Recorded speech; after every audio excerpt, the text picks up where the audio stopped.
Vino una noche a tocar. Yo estaba en el escenario lustrando mi trompeta cuando lo vi entrar. Era viejo y llevaba un sobretodo muy gastado. Su cara me resultaba vagamente familiar. Me pareció haberlo visto entre el público un par de veces en las semanas previas. Me resultó algo desagradable y siniestro, quizá por la ropa y el cabello muy descuidados o la palidez cadavérica de su rostro. Olía raro también. Parecía un viejo vampiro muy venido a menos, y esta vez venía a tocar. Vi en sus manos un estuche de saxo tenor.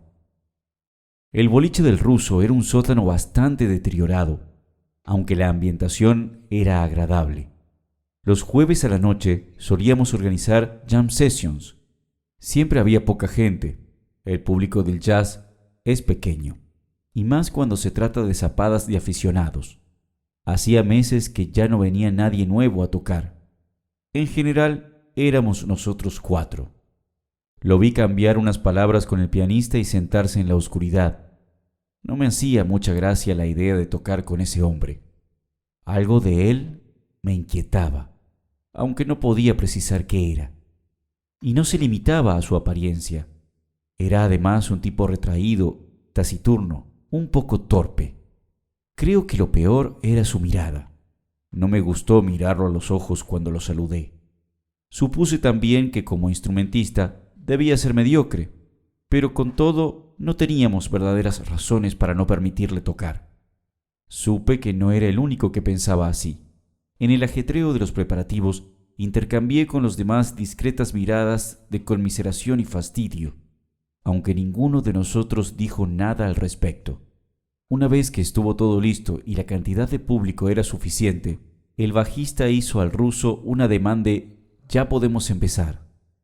El ruso apagó la música, encendió las luces del escenario y bajó más todavía la luz de la sala. El viejo sacó su instrumento del estuche y vi, a la luz de un reflector, un saxo hermoso, muy antiguo pero brillante y muy bien cuidado. El contraste del viejo siniestro y el instrumento reluciente tenía algo de perverso. Seguro que se lo robó a alguien, pensé. Probablemente ni siquiera sepa tocarlo.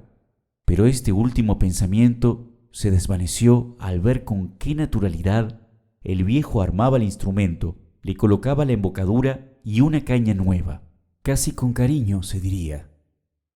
Resolvimos comenzar con The Days of Wine and Roses de Mancini, un tema suficientemente sencillo y conocido como para entrar en calor y para ver de qué era capaz nuestro invitado. Enseguida notamos que el viejo tocaba condenadamente bien. Durante la melodía y nuestros solos, sus contribuciones al acompañamiento eran correctas, refinadas, apropiadas y modestas. El tipo tenía buen gusto, caramba. Y cuando le llegó su turno de improvisar, no lo pudimos creer. Su solo fue de lo más delicioso que haya escuchado en mi vida. La habilidad técnica del viejo y su sentido melódico eran propios de un profesional. Profesional es poco, de un verdadero artista. Pero no solo era eso, había algo indefinible, mágico, por decirlo así, en su manera de tocar. Otra vez hubo miradas entre nosotros, pero esta vez fueron de admiración y sorpresa.